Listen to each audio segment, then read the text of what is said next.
And welcome to another Walking Dead retro review. I'm Justin. I'm Jessi. And we're the Podcasting Dead, going back to the beginning of The Walking Dead and rewatching it all the way up through now, the Season 3 finale. That's Season 3, Episode 16, Welcome to the Toombs, which we're going to talk about here in just a second. But if you're new to the channel, I've watched this show a bunch of times. Jessi's seeing it for the very first time. So she's watching each episode right before the podcast. And so she's got a completely fresh perspective on the show. So it's always fun, especially those of us who've been watching it forever, to hear somebody say, I think such and such is going to die, or this person's going to do that. And you're like, oh, you're so far off. But so that's what we're doing. And don't forget moviepalette.com. They are our affiliate link in the About Us section below, I guess, in the description of the video. You can click on that link, go to their site, find your favorite artwork from your favorite movie, use podcast 15 and get 15% off. It is that simple. But again, this episode is Season 3, Episode 16. It's called Welcome to the Toombs. It was directed by Ernest Dickerson and written by Glenn Mazzara and originally aired March 31st of 2013. And Jessi, let's just get into it. What did you think? I had major anxiety watching this. Mm-hmm. It made my stomach hurt. You know, I've been pooping ever since. I've had the poops ever since. That's what anxiety does to me. It gives me the poops. And I thought I was going to have to pause it like 1 minute away from the end just so I could go use the bathroom. But I didn't. Man, I stuck it out. I'm not going to lie. This episode, when it originally aired way back when, kind of let me down. What? It kind of let me down because Why? I wanted, like, and I think to my defense in that scenario, it's because I had read the comics and this prison battle was so much bigger in the comics and so many people died, and just was like, then we got this and I was kind of like, I mean, it wasn't bad, but I just expected more of a battle. Like they just like legit scared them off and that was it. Yeah, I thought that was weird. And I thought when Glenn walked out and was like, we did it, I thought the governor was going to come back and shoot either him or Maggie. Like somebody was going to shoot them. Like somebody was left over and didn't leave. And then it just ended so abruptly and like so perfectly. Yeah, it did. I don't understand really the whole scaring them thing because they basically got them down there and trapped. So they could have just mowed them all down and eliminated the threat, especially when you know, like who this is and he's never going to stop. And it's like, I know they plan to follow him to Woodbury and finish it, but it's like, why didn't you just finish it when you had them all trapped down in the basement of the prison? Well, that kind of brings it back to what Carl was telling Rick about. You didn't kill so-and-so and somebody died. And he just went on and on about all these people that Rick didn't kill. And as a result, one of their people died. So it's like, that's when he was justifying. That's why it was when he was justifying why he gunned down that kid, right?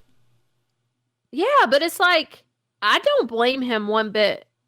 No, I don't. No, I mean, that kid was surrendering. I love the look on Herschel's face, too.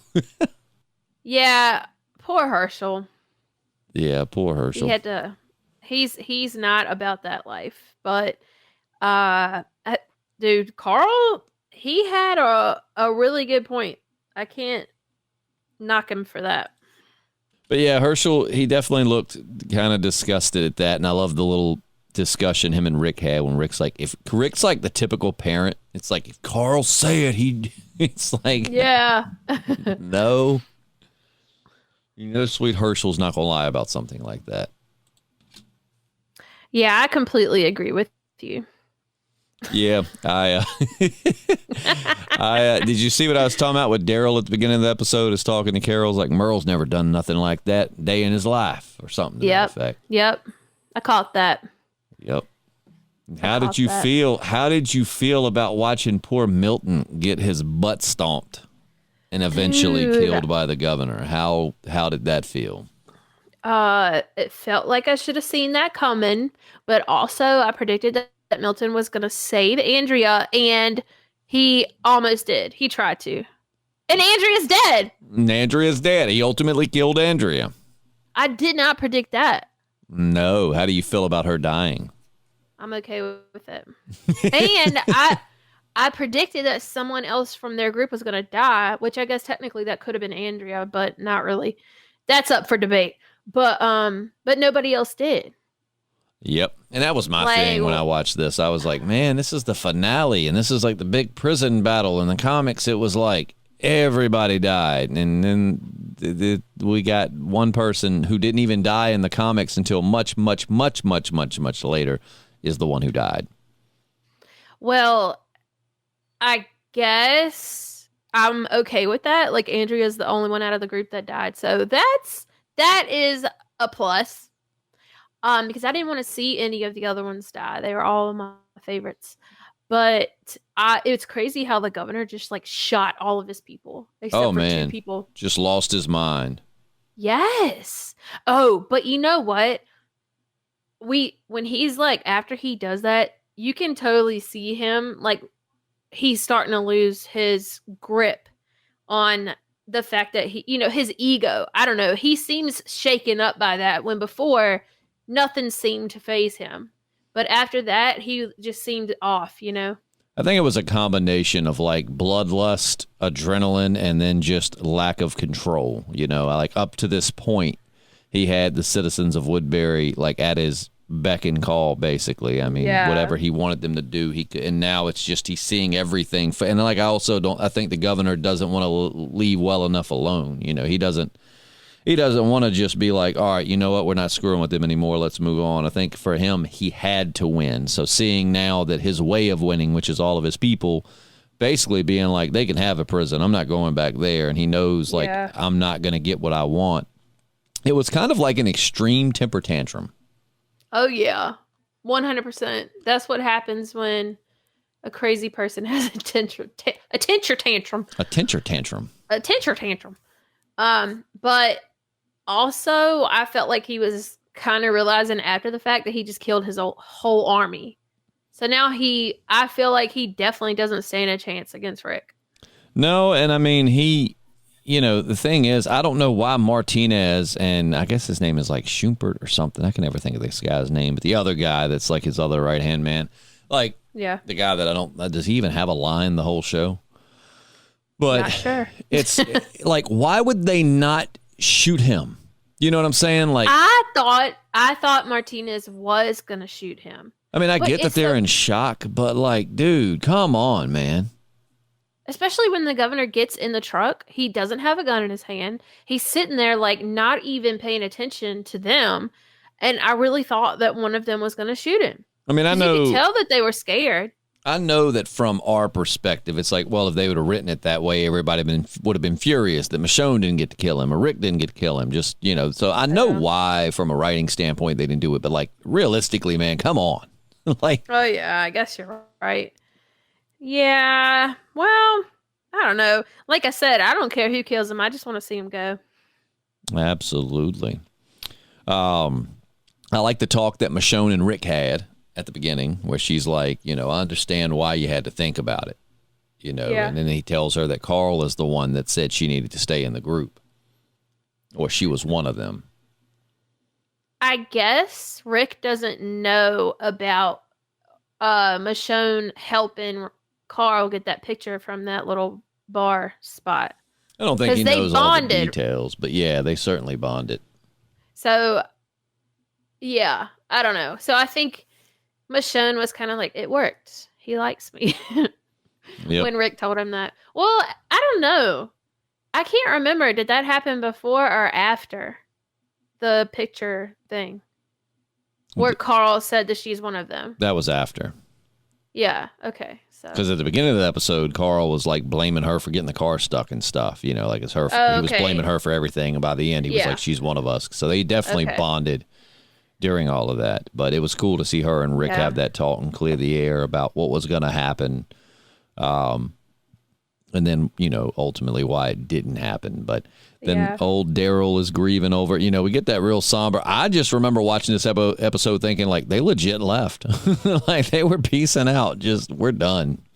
And then the prison group. Oh, and then once they got to the prison and it drug out for a little bit, I was like, okay, something's going on. They didn't leave. Like, But originally I was like, man, they really are changing it from the comics. Like, they just straight up, which honestly would probably be the smartest thing to do. I mean, just to freaking pack up and go, because then the governor has no clue. I mean, it's not like he can Facebook stalk you. Like, like you literally just get in the car and drive the opposite direction of Woodbury, and, you're free of him. Just go, go, go. Odds are you'll never see him again. Yeah. Well, I feel like they probably felt like they worked so hard to make this prison theirs, and it's not worth giving up over some dude that's just a dickhead. Oh, that's exactly why, yeah. And now Rick knows that the governor's killed most of his people, so I feel like they're going to feel really comfortable getting at him now. They might even roll up on him in Woodbury. Yeah, I definitely think they'd be more comfortable now. And we also, the governor left 3 people alive. We got Karen that hid under that dude's body, which that was tense. Yeah, smart. Very smart. I don't know how she kept from breathing. No, and I think his name was David, but that one guy that was with Tyrese and them. Yeah. His whole thing with the governor was freaking weird, because he has the governor dead to rights, got his gun pointed at him. The governor has time to pull out his pistol and then shoot him in the head. I'm like, what are you doing, man? You got your gun aimed and locked. They just pull the trigger. There was a lot of missed opportunities in this episode, I think. I'm just going to blame it on shock.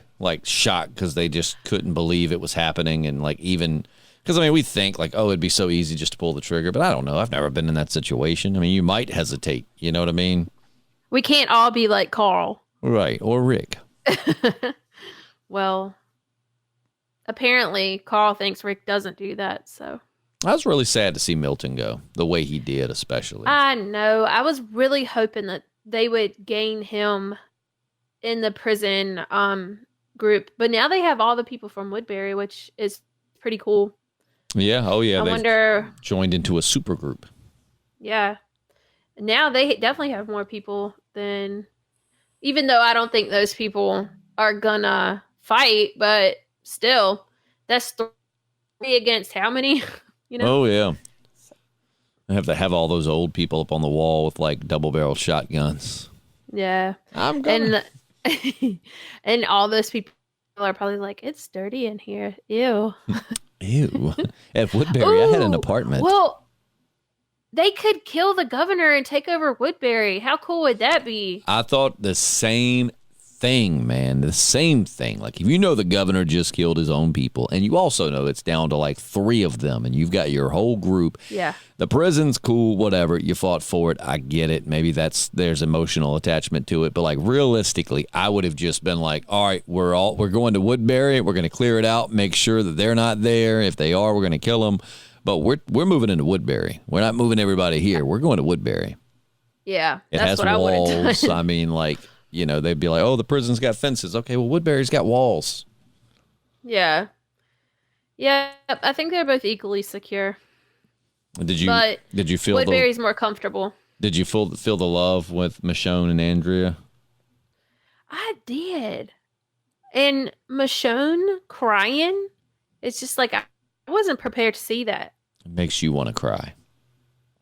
No, not really. But that it wasn't very ninja bad A girl power of her. How did you think that the governor was going to react to Tyrese saying that him and Sasha were going to stay behind? Oh my God, I thought he was about to shoot him. Now, my question is, how do you think it would have went for them once he got back? Because he seemed honestly, genuinely grateful that they were willing to protect the people there, even though they weren't going to, go out and fight Rick. But we also know the governor has really no use for anyone, clearly, in this episode especially, that doesn't do what he says. Well, I was not buying his little thank you. I wasn't buying it. I think he was going to make plans for them. Bad plans. Oh, yeah, I do too. I definitely don't think he would have let that go. No, he is not one to let him go. Love that when they don't do what he says. I love that when Glenn and Maggie were outside the prison shooting at everybody. You know, it's like they're shooing away like varmints. He's like, go on, get out of here.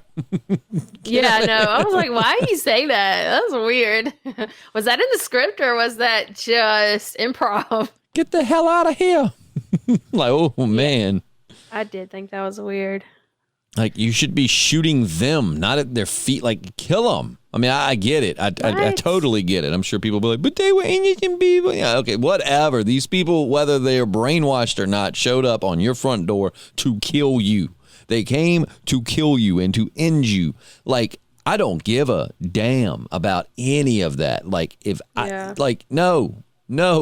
I forget the forgiveness thing. These people rolled up with the sole intention of ending you and your son and your wife and your everybody's everybody. They would be killing someone's daughter, someone's son, someone's father, someone's, they were going to kill everybody. And it was just like, at that point, I'd have been like, dude, to hell with scaring them away. We're going to take out as many of them as we possibly can. I totally agree. But for the storylines, I guess they had to not kill them because the governor had to kill them for shock value. Yep. Poor Milton, too. I just can't get away from poor Milton. Well, he saved he left the pliers for Andrea. Andrea was taken. She took too many breaks while she was trying to get those pliers. Yes. Like, even in death, my dad and I watching the episode, we're like, I don't even feel bad if she dies, I don't even feel bad for her because it's like, he's dying. He's going to come back and try to eat you. And you're stopping to have these moments and like, yeah, you are. And then even Milton, the guy that's guts are pretty much hanging out of his stomach and dying, is like, you need to hurry. Like, dude, shut up and get out of the chair. He's like, you big dummy. And then she's like pulling those sockless feet out of her boots. Like those stinking ass sockless feet. They should have just put socks on her. You can take socks off with your toes. If you pay attention, a lot of shows do that. For whatever reason, when like a boot is pulled off, there's no sock. I don't know what Hollywood or what filming crews have against socks, but that's a thing. Her feet would have been jacked up if she was wearing those boots with no socks. And her feet looked pretty good. Well, they were dirty, but they didn't have blisters on them. And they also they'd have been smelling horrendous. Yeah, well, everything does. That's true. It is the apocalypse. But still. Yes. It's like, take your stinking ass feet and get those pliers and undo. And of course, she dropped them the first time. I knew that was coming. Like, Andrea, even in death, you are the worst. You are the worst. I'm glad she's gone, but are they going to replace her with another big old dummy? I mean, there's lots of dummies on the show, but no one quite on Andrea's level. There's no one, like, we did a top 10 list of the worst characters ever way back when, and Andrea will always be number one on my list. Okay, good. I'm so glad. Yep. And it's good to see Rick. It's good to see Tyrese and Sasha meet like not crazy Rick. Oh, yes. That scared me for a second. But then again, they were kind of not on the governor's side to begin with anyway, because they saw him, like they saw how crazy he was. So maybe, well, I don't know. Did anybody tell them that Rick isn't actually crazy? Nah, I don't think up to this point, no. Okay. Yeah, I was worried about that. I thought they were going to be like, oh, it's that crazy dude. But then that one girl spoke up. But then I thought that Ty and what's his sister's name? Oh, Sasha.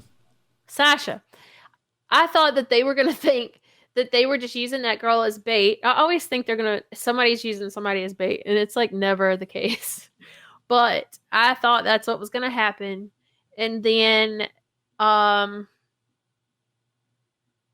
wait, where am I even going with this? Oh, I didn't think that they were going to believe her. That I thought that, you know what, I cannot explain my brain. I don't know. I don't know what I thought. But yeah, if I was Rick when Andrea was like, do you mind if I use that? I know health safety works. I'd have been like, I know you're dying, but this is a very, very expensive Colt Python, and somehow through the apocalypse, I've managed to keep it looking basically brand new. I don't want you to shoot yourself and then your hand go limp and you scratch it up or something. So, like, Daryl, do you have like a Glock or something she could use? No offense. I hope you understand. I thought that little line was funny. I actually laughed at it. Well, and it's like the third time she's used it. She used it in the, I guess it's the second time. She used it with Amy, and then she used it again now. But it was just like, you hear her shoot, and I have a Colt Python, so it's like you hear her shoot, and then you hear the gun hit the ground. Yeah. And like, I just remember even then, I'm like, oh, no. I mean, forget the fact that she just died, but like, oh, that scuffed up the Python. Dang.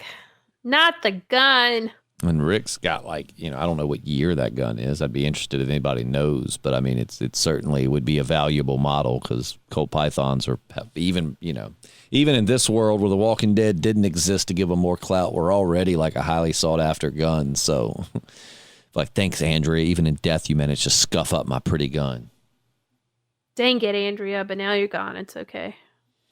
And then like Carl was not happy about those new people. Oh, I didn't notice that. Well, the conversation they have when they get back? Carl's like, what the hell is this? And Rick explains it. Carl just storms off. No, I don't remember that. What the heck? Did you see Rick look up to where Lori would be and notice she's gone? Yeah, she wasn't there.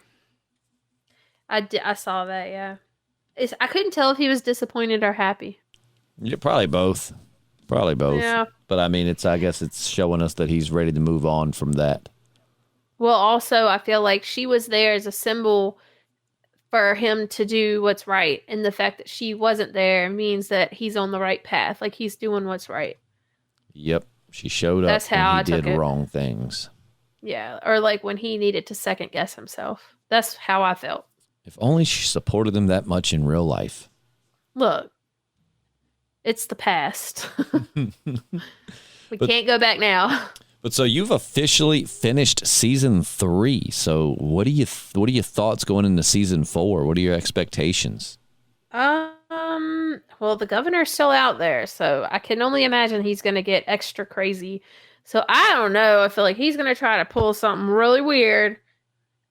But I think that Rick can hold his own now since the governor only has 2 men. And I would like to see them take over Woodbury. I think that would be cool. Like the governor just tries to get into the prison as like a refugee, and it's like, it's the governor. No, that's not me. You have the same eye patch. It's you. You just changed clothes. No, everyone said I look like him. I think he modeled himself after me. No, I'm not the governor. That's so weird that you guys have the same missing eye. And the same eye patch. He like leaves, tries to come back with his haircut. Like, you're not fooling us. He has a mustache drawn on his face. I'm Le Philippe. Le Philippe. It's like, Felipe. Nope, you're the governor. No, I am not. I brought tea and crumpets for everyone.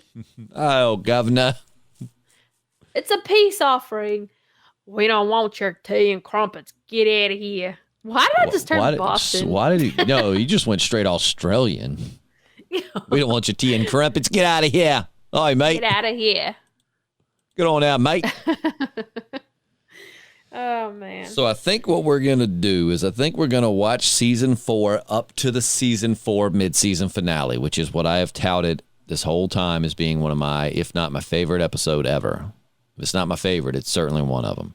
Definitely like my top 5. So I think what we'll do is we'll truck on through the first half of season 4. When we get to the season 4 mid-season finale, once we cover that, then we'll take like a week or 2 break and then pick right back up. Okay. So we'll truck on through for 8 more episodes, which is basically another month. And then we'll get a little bit of a break because also too, that season 4 mid-season finale is going to take you a little while to get over. So we'll give you a week or 2 to... I need to mentally prepare for it. Oh, you do. And then I need time to process. 100%. I mean, we're going to review it right after you watch it, but then when we come back, you'll have had time to digest it and as we move on. All right. Sounds good. That sounds like a solid plan, Justin. I try. You are so smart. I just don't even know. I have a committee. A committee? I have a small council. Is it all the different personalities you have? Yes. Okay, me too. There's laid back Justin. There's work Justin. There's I just want to party. There's I just want to stay on the couch Justin. Yeah. These are things I don't want to tell my psychiatrist, but I'll let all of y'all know. Probably for the best. Yeah. So what do you rate the episode on a scale of 1 to 5? Ooh, I give this one a 6. Really? That's awesome. So you really enjoyed it. I did. I'm telling you, like, my anxiety the whole time was so up. Like, I felt like I was going to throw up. I felt like I was going to poop on myself. I just didn't know what I was going to do. The Walking Dead gives you all kinds of emotions, and pooping and throwing up are both on the table. So I'm kind of glad after this one that they're not all 6s or 5s, because I can't deal with that twice a week. Right. That's why I tell you, like, yes, we'd love every episode in theory to be like, but I mean, you need sometimes those episodes to recover. Yeah. Yes. Like, agreed. I will up. never complain about them being slow ever again. 2 episodes later, it's just been so slow. God, nothing's happening. I want a bunch of people to die. What the heck? What's wrong with you? Just kidding. Nah. Well, what do you give it? What do you give it? I give it a 5. Oh, okay. I would have given it like a 3.5 back in the day, but now having been through the series, knowing where it goes and all of that, you know, looking back, I can give it a 5 out of 5. Okay. And plus, we got rid of Andrea, so if anything, that warrants a 5 out of 5. I agree. You have a very valid point there. I'm just full of those today. You are. I don't know what that's like. That's why I have you. That's why I'm here. 100%. But that is going to wrap it up for this retro review. Make sure to subscribe, and we are headed into season 4 on Friday. So that's exciting. This is the point in which Walking Dead was like a phenomenon. Like everybody was watching it. I think Eminem referenced it in a song. You know, I mean, it's just like it was like on top as we head into season 4. So I'm excited for Jessi to get into that. It was the bee's knees. Indeed, old chap. I shall excuse myself to the loo, where I'll enjoy a tea and crumpet. Our British listeners or our English listeners are just like, man, F them. You can watch The Walking Dead on the telly. While you sit on the loo, eating your tea and crumpets. And having a poo. Look, to all of our English listeners, we only imitate that because we're super jealous because it sounds so awesome. I agree. That's my favorite. Well, I like doing an Australian accent too, but I've been doing an English accent for like my whole life, and I love it. All right, Nicki Minaj. What? Remember when she had that whole little stint where she was like doing like cheerio and stuff? No. Yeah. I don't keep up with.